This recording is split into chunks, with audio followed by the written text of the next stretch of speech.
L'art moderne est brûlé pour recréer de l'art moderne. Vous allez voir, l'absurde n'a pas de limite.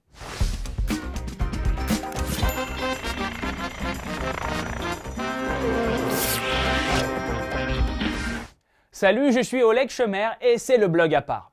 Dépenser 95 000 $ dans une gravure et la brûler ensuite. Si vous pensez que c'est n'importe quoi, c'est que vous ne comprenez rien à l'art moderne et aux technologies blockchain.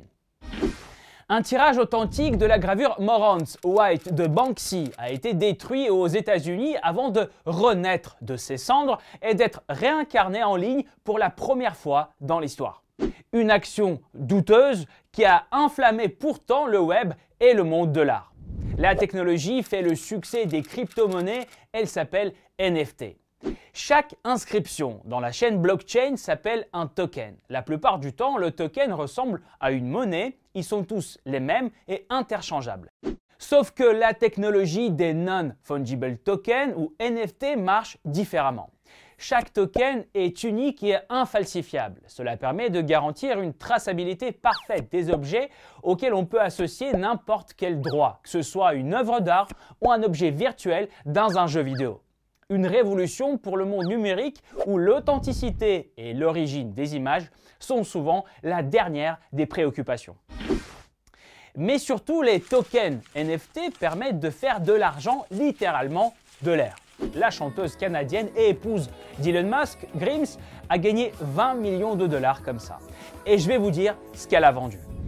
Le lot le plus cher de la collection était la vidéo Death of the Old, adjugée pour 389 000 $. Dedans, des petits chérubins volent sur la chanson de Grimes, Anedonia. Selon l'une des versions, ces chérubins représentent le fils de la chanteuse et de Musk qui s'appelle XH12. Son prénom, heureusement, n'a pas encore été vendu. Et l'année dernière, la chanteuse avait mis en vente une partie de son âme.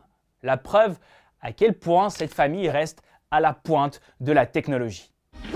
Est-ce que vous êtes bien assis? Sûrement pas aussi bien que vous auriez pu l'être dans les canapés du designer argentin Andrés Reisinger. Les siens coûtent 450 000 $ et ils n'existent même pas. Et toute la collection virtuelle a été pourtant vendue. Désormais, les heureux propriétaires des divans peuvent meubler le jeu Minecraft. Un exemplaire authentique du Nyan Cat qui donne mal à la tête, adjugé 180 000 $. Un tweet de l'un des fondateurs de Twitter, Jack Dorsey, 2 millions de $. Maintenant, on peut vraiment dire qu'on trouve tout et n'importe quoi sur Internet.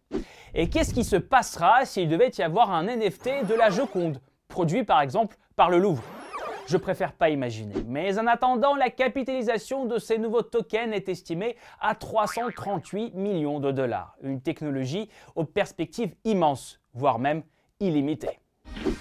Et vous, pensez-vous aussi que les certificats d'authenticité papier sont obsolètes? Vous avez déjà peut-être une nouvelle idée business? Laissez vos commentaires, mettez vos likes si vous avez aimé cet épisode. N'hésitez pas à le faire. Souscrivez à Blog à part. Ciao, bye.